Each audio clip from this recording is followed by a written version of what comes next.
X-Men.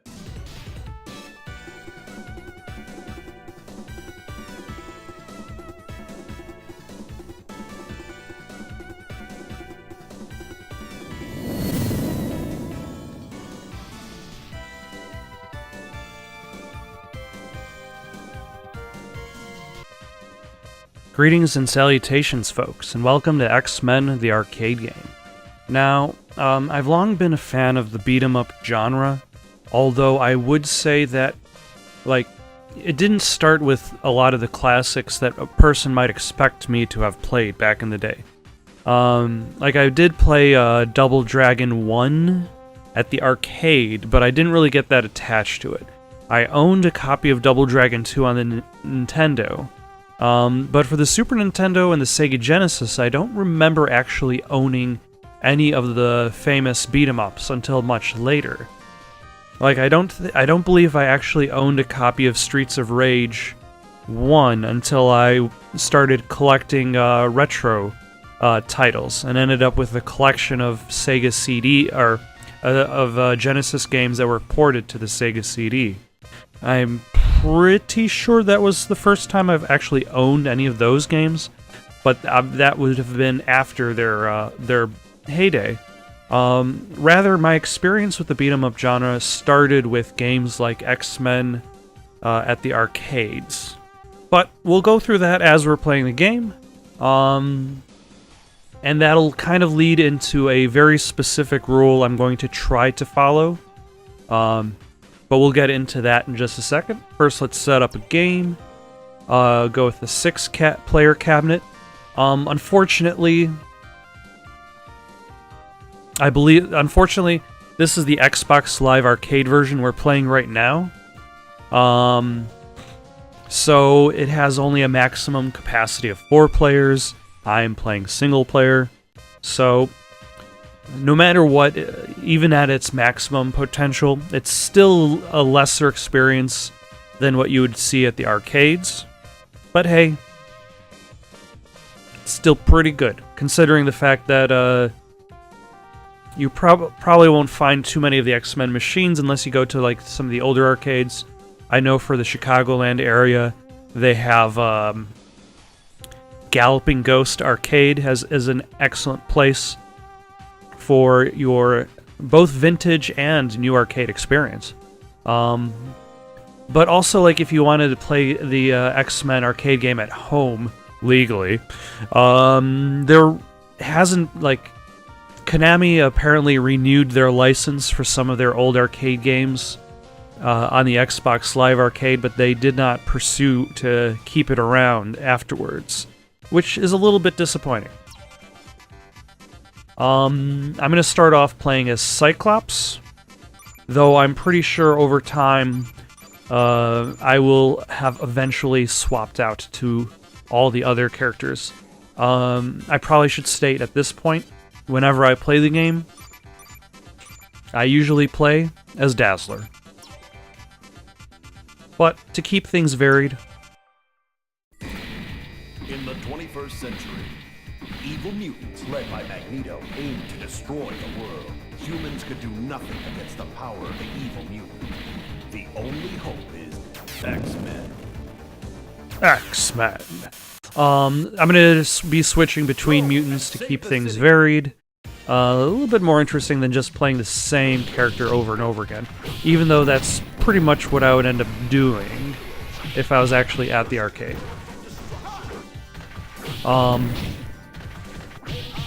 Now, in regards to my... this might be a little bit tricky to comment while trying to beat up every single sentinel in my path. But in my own experience with the X-Men animated series, and thusly the arcade game, is the X-Men animated series, and I was more familiar with the animated series than the comic books. I owned one or maybe two comics of X-Men. Rock throwers. Damn it. and I believe one of those comics would have been the Dark Phoenix saga, and that might actually have been it for all of the X-Men comics I actually owned. So most of my experience with the X-Men was just with the animated series back in the day, which, aside from having one of the greatest theme songs of all time, was a very well done show. Unfortunately, all of my childhood has become a large portion of my childhood has become a blur, and there are certain individual, I don't really remember the show as well as I used to. I remember it being an important part of my life, but if you asked me about any specific episode, that part is gone. What stands out more for me is the arcade game. My experience playing the arcade game... Oh, by the way, I probably should talk about some mechanics. It's interesting that you can kick people who are down, as that's not a typical mechanic for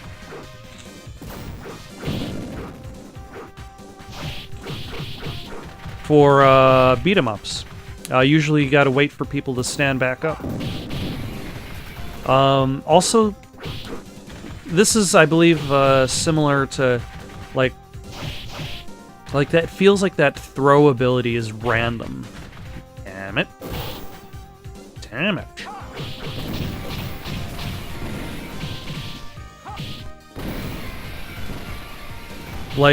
I'm not really pushing any specific buttons that are different from punching in order to get it to work. And also, how did that truck get in there?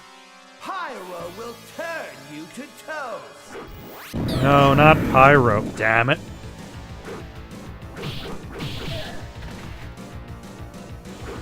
See, what's nice about Dazzler's ability is Dazzler's ability is more of like an area effect rather than a direct line for Cyclops.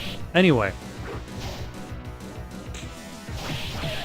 So, the local arcade for me it wasn't a Chuck E. Cheese, but it was like one of your party places, like Party Zone or something, at a local mall. I forget the name of it. But when I was going to that specific arcade to play games like this, that was easier than I expected. Like this, like The Simpsons, The Punisher was one of my favorite. The Punisher might actually be my favorite, and unfortunately, I don't think there was a really good home version. There was a Sega Genesis version of the Punisher that got released, but it's definitely a trimmed down, a pared down version. But one of the games that I would regularly come to play is, of course, X-Men, the arcade game. I would show up with $20 in cash, convert that into tokens because we needed to learn about how the Microsoft point system would work before the 360 existed. We couldn't just trade money for money. And I would basically spend it all on arcade games. Such as this fine arcade game itself. Sometimes I would win, sometimes I would lose, but I would do my best. And this was one of my favorites. If I had to choose like what I would prefer more, I think I would say I preferred this one over the Simpsons game. Like, I think the Simpsons game has a bit more going on for it, but like, I think this game deals with its licensing better, and also I would say that it's a little bit more fair skill-wise. Like, the Simpsons game is kind of random in regards to success. So yeah, but in order to kind of like preserve that kind of experience, I'm kind of establishing my own specific rule for myself for this Xbox Live Arcade version. And that is, I'm going to base it around that amount of money. Now, let's say I were to go to revisit my past. Jeez, that's a lot of them. I would have gone to the arcade with 20 bucks. Gotten 4 tokens per dollar. That's what? 80 tokens? It's pretty good amount of tokens. So I'm going to see if I could make it through to the end of the game. Damn it.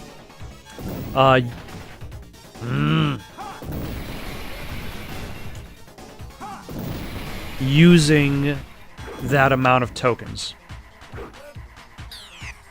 Damn it. I'm gonna hit something with that Cyclops blast, that optic blast, one of these days. So that's, so I've got a, so I'm gonna add a counter on the bottom right, right over there. And the goal is to just kind of count how many tokens I would have actually spent if I was at the arcades itself, because I feel that like playing games like X-Men on free play, because I already paid the money for the no, damn it, optic blast. Oh, that doesn't use the mutant power because I had health, but now I have no health. And okay, so that all these guys are dangerous with their long-range attacks.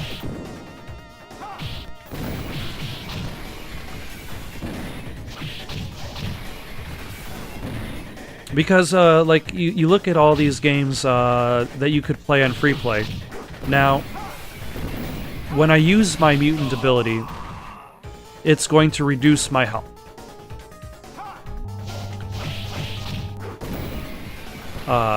It does a lot of damage, but I lose health, which increases the chance that I'll lose lives.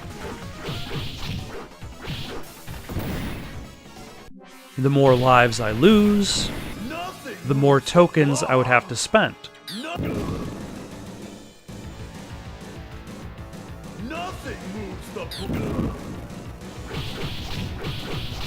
I need to remember to run in and knock him down. But on free play, like, there's no reason to necessarily care about your lives, because they're all free. Unless, of course, damn it.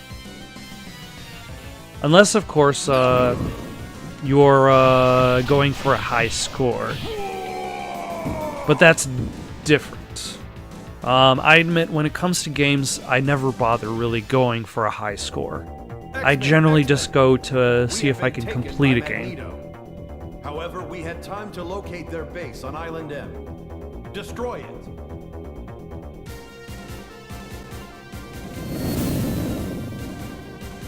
Such torrential waves. And now we fight bipedal alligators? Some of the monsters in this game get kind of weird, gotta say. I think later on in this stage, there are flowers that attack you. So, like, both the Simpsons game and this game kind of suffer from, like, okay, you've got great source material, but here, we're gonna have you fight a billion sentinels and flowers and alligator men. And just kick that alligator man in the crotch a bunch of times. It's okay.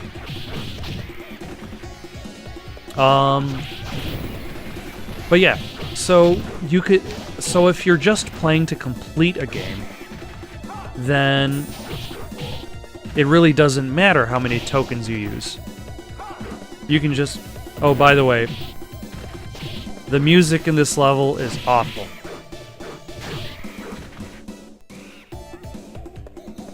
Like the entire The entire, like, percussion is just monkey noises. Like, who uses drums anymore when you got monkey noises?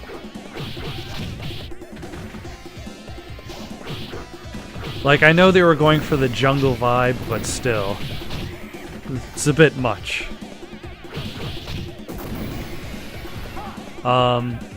So anyway, back to the idea of free play. In theory, if I don't care about the amount of tokens I'm using... Damn it! I was trying to do the diagonal jump, and that did not work out. So let's continue. No, let's continue. Okay, I guess I can't change my character. So we're Cyclops till the end of the game. Unless I figure it out elsewhere.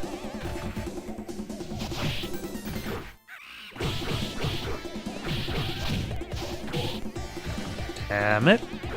That is a really good attack. It's got range, it's got knockdown. Oh yeah, and flowers now. So yeah, if all I care about is getting to the end of the game, then basically I can just optic blast my way through, and it doesn't matter. And then I could be like, optic blast, optic blast, optic blast, ah! And then stand back up, and then repeat. Like, there's no challenge anymore. And to be fair, you could almost argue that that kind of mentality turns these arcade games into what's probably the earliest version of pay-to-win mechanics. Because ultimately it wouldn't be about your own skill at the game to determine how far you get, but rather how much money you have to spend on tokens. So far I've only had to pay for 2 plays. The way that I'm kind of setting up this token system for this Xbox Live Arcade version is I'm going to base it on my poor memory of the arcade zone itself. And I believe that without doing any research, that the 6-person cabinet would have cost 2 tokens per play. So I am... Oh, hold on. X-Men, welcome to die. Ah, it's the stuff that dreams are made of. And now Mudman. Ah, he's spitting on me.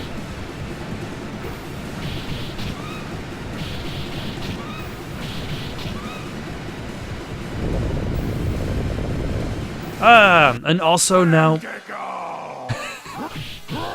So, if you've ever played Until Dawn, then you might know that the Wendigo shows up prominently in that game. And I feel that this game has almost ruined the Wendigo for me, because whenever I play... Like, when I was playing through Until Dawn, and anytime the Wendigo shows up, all I could think of is this boss shouting Wendigo over and over again.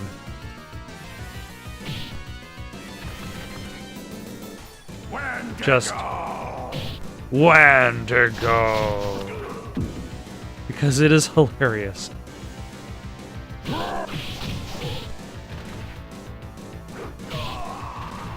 Damn it. Like, I'm waiting until I'm almost out of life so I could use that mutant power, but then I get hit and get killed and still have the mutant power.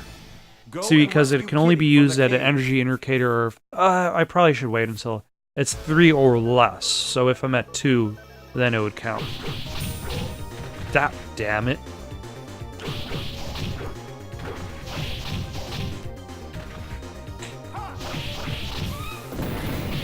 So anyway. So yeah, if you were only caring about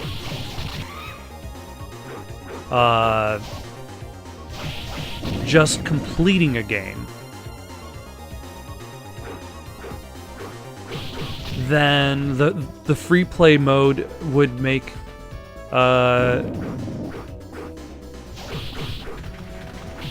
completing these old arcade games a breeze, because then you could just exploit the also, these guys got flame breath. I don't know if it's necessarily better than their previous jump tail spin ability. You could just exploit the mutant power over and over again, and lives don't matter. Oh, hello. Okay, now I need to watch out and make sure I don't die.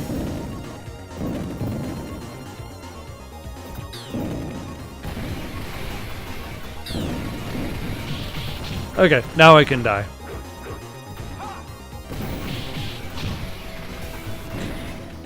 And you can just use the mutant power over and over again and complete it in no time. But that doesn't necessarily replicate the feeling of playing it at the arcade.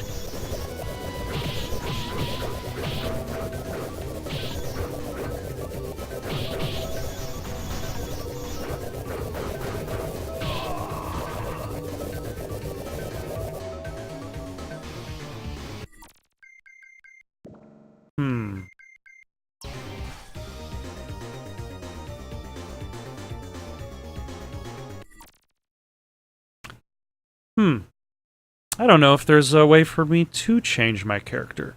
Hold on.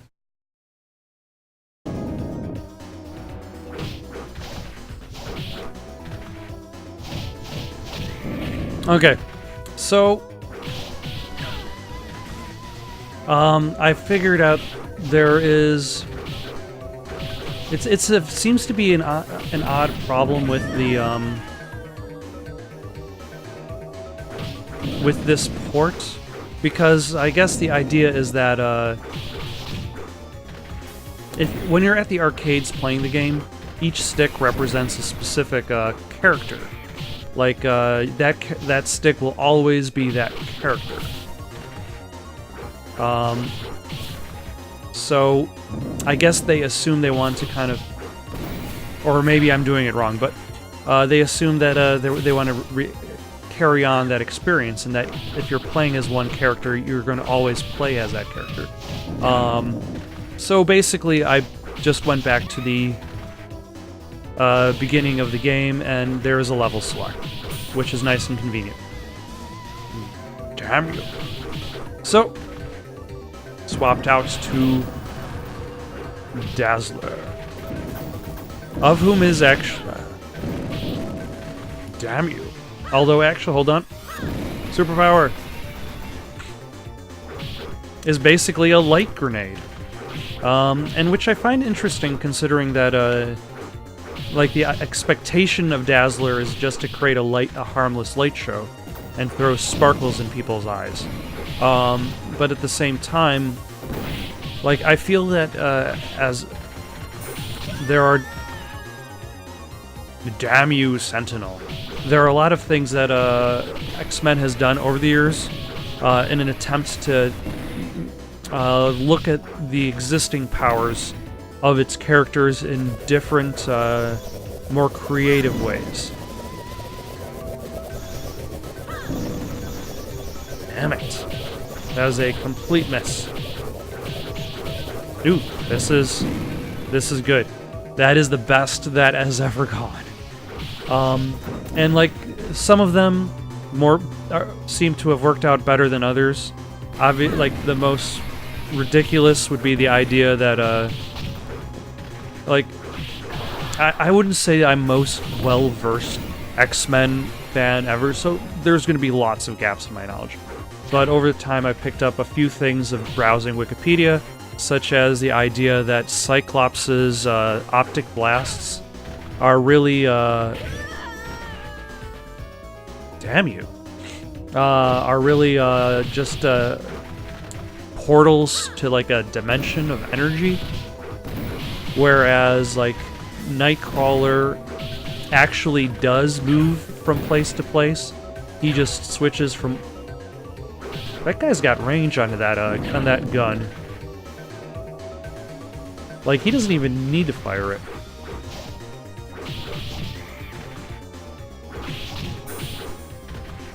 Oh.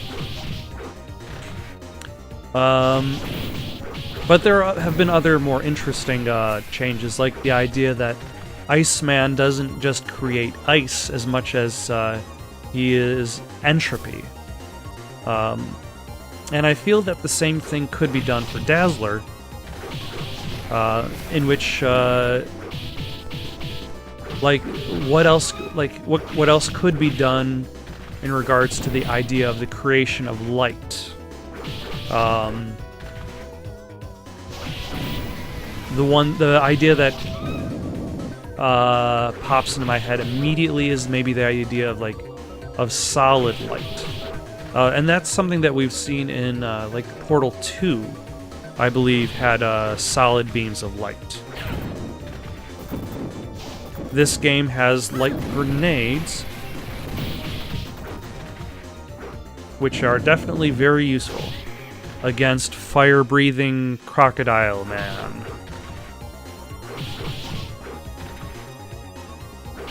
So there's clearly, there's always like the mainstay of X-Men characters, but there's clearly a lot that can be done in regards to the creativity of how to use different mutants' actual powers. Death by rock. You know, I'm gonna let this clock run out because I don't remember if I don't know if I'll be able to just change a character after the clock is empty. Let's find out.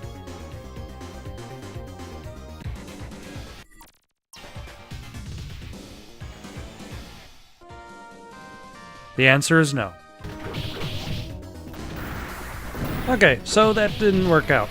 I had also tried to cheese it earlier in regards to jam it.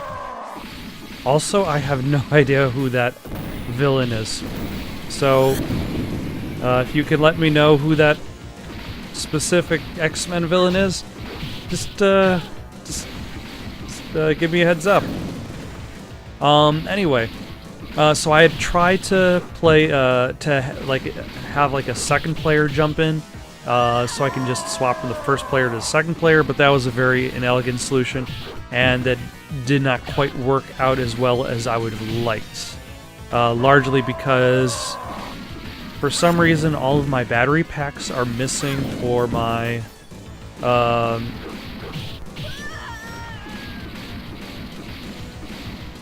360 controllers.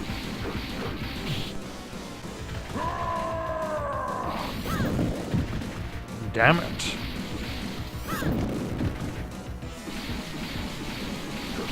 This guy is a little bit cheap. Oh, there he goes. But at the very least, it gives me an excuse to one day come back to this game, perhaps with more people than one, and hit up the Japanese ROM, which is also included on the Xbox Live arcade version.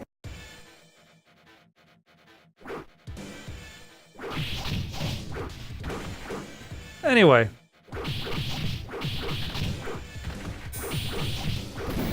I may have, by making these various attempts, I may have thrown off my token counter, but it's still fairly accurate. I hope. Anyway. That's one of the reasons... I think that's one of the reasons why I preferred... my gosh. I did not realize that was a pit there. Dazzler! It looked like a rock and not a pit.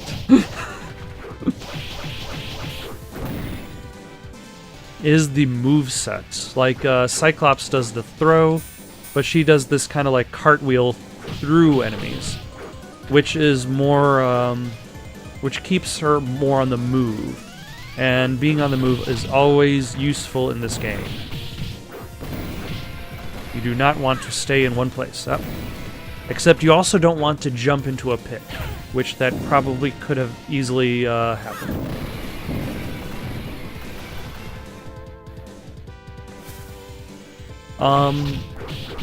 What's kind of interesting, though, is... I guess it's more like an oddity than anything else that hits both this game and the Simpsons game. Is like, you consider how many people they could have had as villains. The White Queen. Ah, it's the White Queen.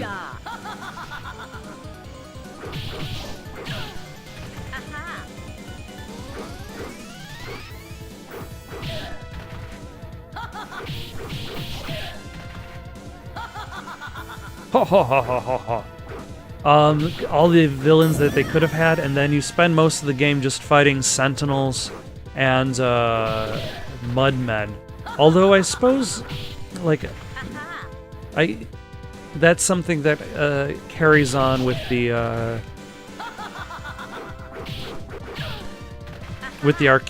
animated series, because they couldn't. It still had to be safe for the family. Oh, damn it. I have no idea what I'm fighting here. Like, why is Dazzler fighting against an army of flies throwing soda can grenades?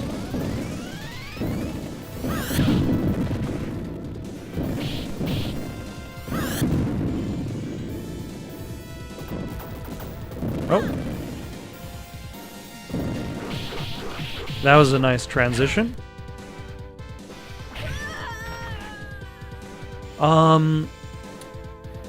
So another thought I had is the idea of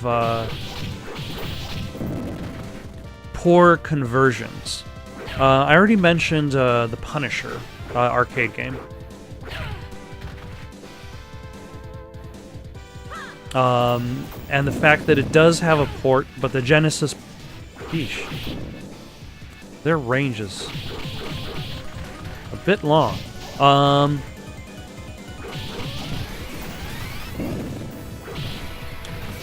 But to be fair, like, one of the most famous ports of an arcade game is the Teenage Mutant Ninja Turtles arcade game on the Nintendo. And that port does... It is a lesser version of its arcade counterpart, because obviously the Nintendo isn't going to be a perfect emulator of the arcade. So, like, I would imagine if they tried to convert this back when this was new, on the Super Nintendo, like, it wouldn't have done it justice. It wouldn't have been as smooth as it is. You definitely wouldn't have had...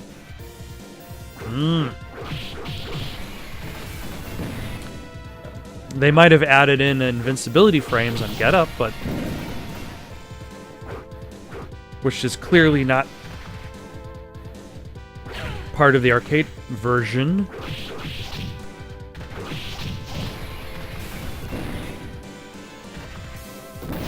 Notice how, like, when she does that cartwheel, it seems as though the Sentinel is just kind of standing there, waiting to be cartwheeled into.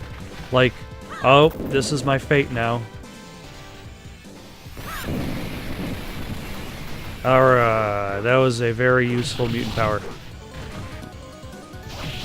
Or should I say, well-timed mutant power use. But, like, would we have been accepting of a lesser port?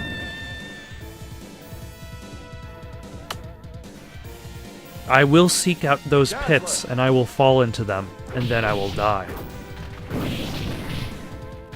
So the background will kill you. Oh, let's just... I accidentally switched direction mid-attack, which was my downfall. And then there are these guys. Honestly, I'm not really that well versed on the X canon to talk about what these guys are. I found them weird back then. Still find them kind of weird. Why are they just shooting up in the air the whole time? They have guns, but they don't seem to shoot at you with these guns.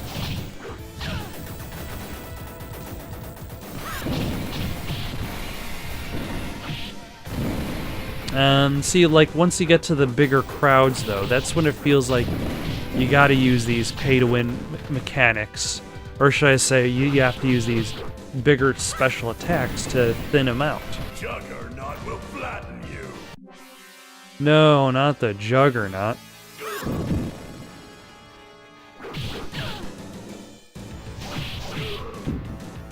Which is interesting, I guess, since we fought the Blob earlier. And now we're fighting the Juggernaut. Oh, there goes his hat.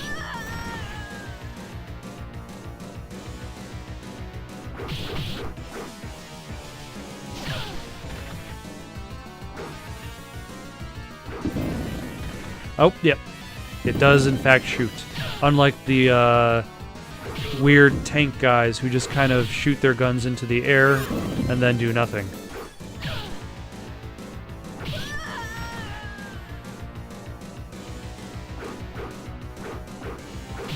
Now, damn it.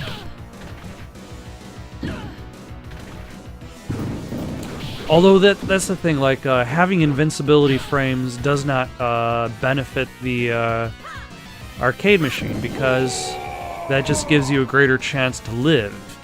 Though I feel that this game is a little bit fairer, especially after... X-Men, nice job. Magneto is over there. Follow me. This is definitely not a trap.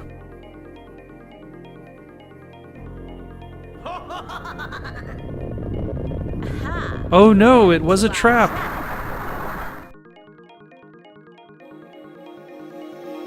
Who would have known?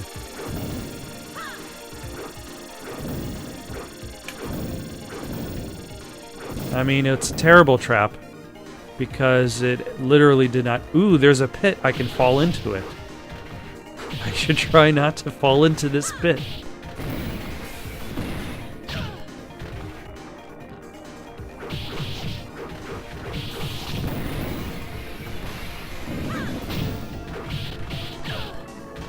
Damn it. Ah. See, he knew what he was doing when he made that angled long-distance attack. Although it feels like these guys, like their best attack is their close-range gun bash, because I think I've been hit by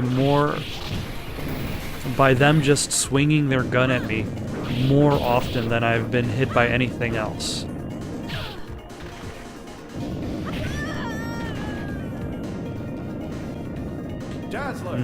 Alright.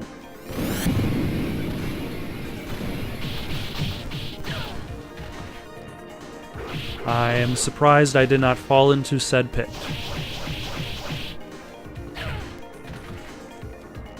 I'm still surprised I haven't fallen into that pit, but there's still an opportunity.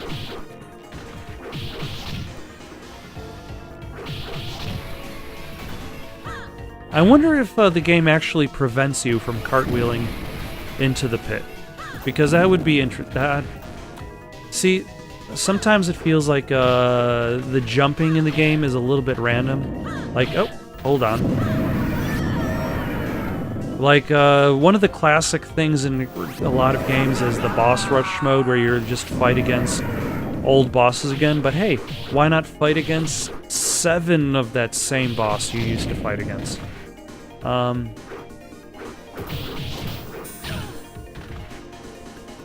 Now,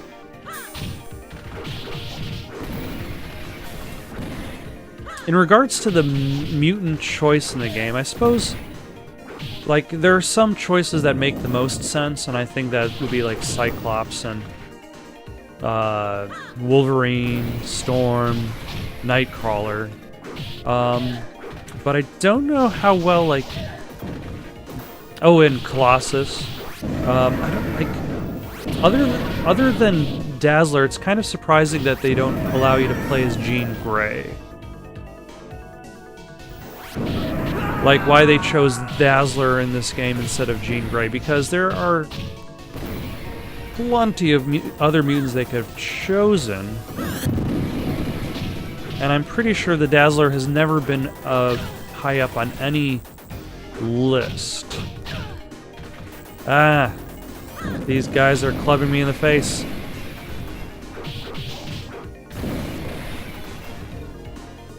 Gotta spend...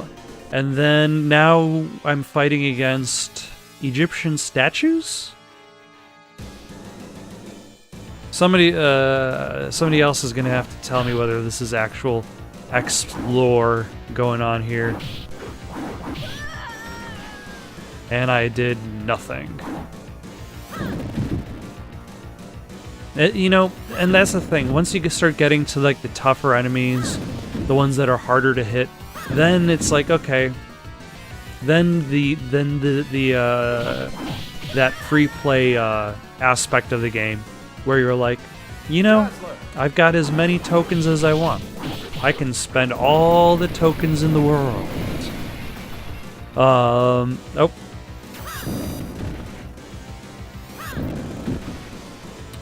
Like, that suddenly becomes a... Damn it. An easier choice.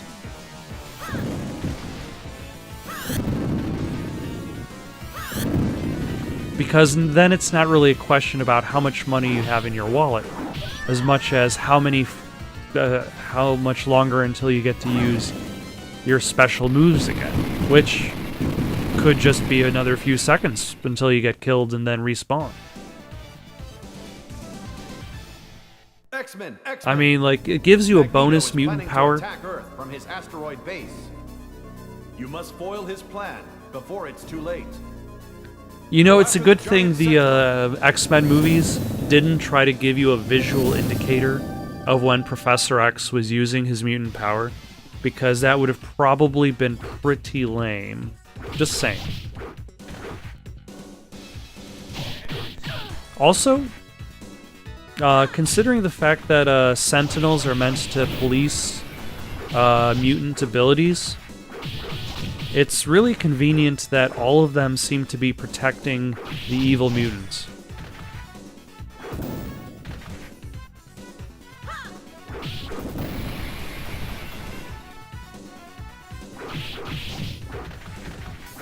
Like, none of them seem to be fighting the evil mutants. Which would have been pretty like, I did not intend to... There we go. To do like a stop, like a jump attack that just stopped in midair. I wanted to follow through. But, like, sometimes, like, this game takes over for the controls. It doesn't necessarily want you in that much direct control.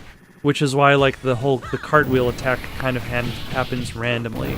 The throws happen kind of randomly. The only things that you can really count on are pretty much the down attack. Okay, let's see if I could throw out some of these. Just one, then. Dazzler.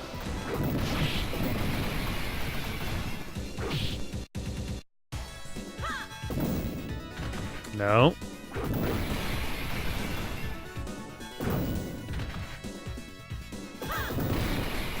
There we go. That's what I wanted to happen. Yeah, pretty much the only attack you can genuinely count on is the down attack, because that does not have any other variations. Every other attack has at least a couple variations of it that change depending on luck. Oh, that guy, like, that arm didn't even bother. See, it has an animation for switching from one side to another until it decides it doesn't need it.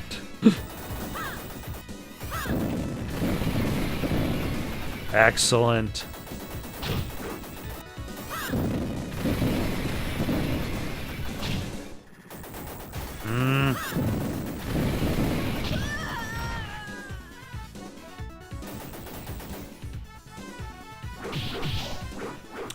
Anyway, I think I started a thought in regards to, this being fair in comparison to other quarter munchers.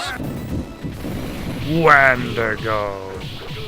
I remember playing, Battletoads, the arcade game as part of the rare replay.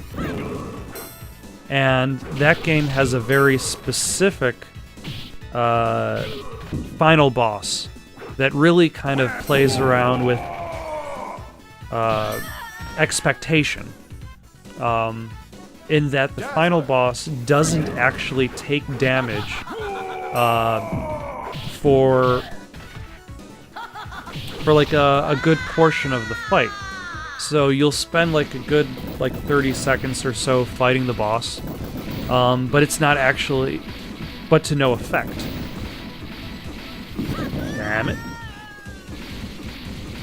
Oh, I guess the animation is tied to my being alive?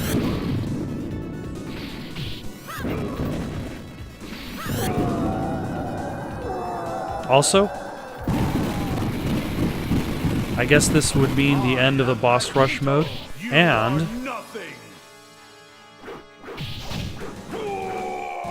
something to note about this version of Magneto, he doesn't actually use any superpowers, which I think is an interesting touch. That they would include this type of boss, although I think it kind of limits what they could have done. Because like this is obviously Mystique disguised as Magneto, and that's why Magneto's not using any abilities. But Mystique's only ability is to turn into she only disguises herself as Magneto. And I feel like this is a missed opportunity for Mystique to have disguised herself as other characters, and maybe have certain physical characteristics that were different. Magneto's in another castle. He's in this castle right here. I am Magneto, master of magnet. You are helping. You are dead.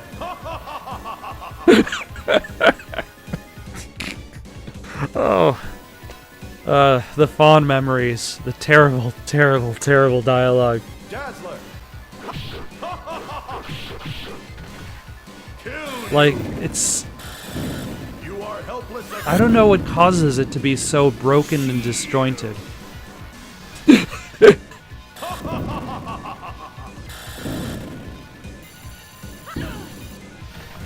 Yep. Kill you. You are dead. You are dead. See, it's like you don't even mind dying because, hey, you got such witty villain retorts. Ah. Okay, he can just turn on his shield without saying shield. Against my power, X-Men. How did you know?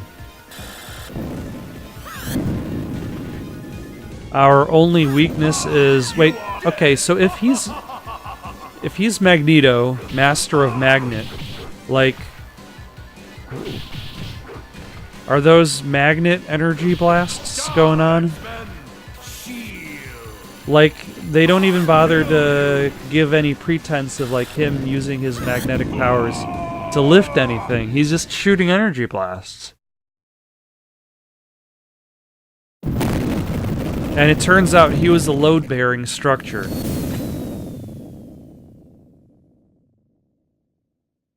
Yeah.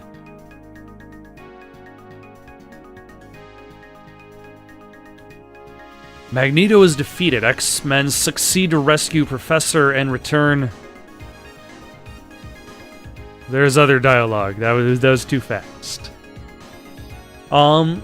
Now, this is an interesting concept for those old arcade games in that they expect you to kind of keep playing. I usually, if I succeeded back in the day, I would usually play through the end, see how far I could go, and then that would be it. I wouldn't try beating it again. I very rarely try to beat games twice, but for arcade games, even if I would play it again, I wouldn't play it twice in a row. Because, for one thing, I would have been out of quarters or tokens by that point. Or time, because... Young man. Alright. But I think this is part of the idea that it kind of lends itself towards replay value or getting that high score. Although I don't remember if this game actually maintains a leaderboard. This game is one of those arcade games that came out after the whole high score craze of the 80s. I missed out on... I never really got into, the Pac-Mans, the Space Invaders, the Centipedes, the games that... the Missile Commands, the games that really focused on building up that high score. I tended to focus mostly on, the experience of playing through, one solid campaign. And that's kind of carried over pretty much throughout my life. I would say that I tend to play games more to experience, a whole campaign, even if it's, there are plenty of arcade-esque games that kind of come and go, but if it's just kind of a repetitious, see if you could beat his score type thing, I tend to take a pass on that. It's for somebody else, not for me. In the meantime, it's always good to revisit the classics, even if there's no real way to kind of recapture that magic as it once was.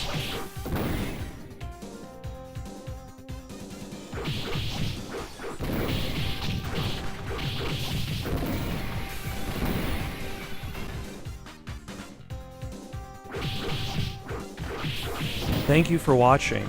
Questions, comments, recommendations for something to play next?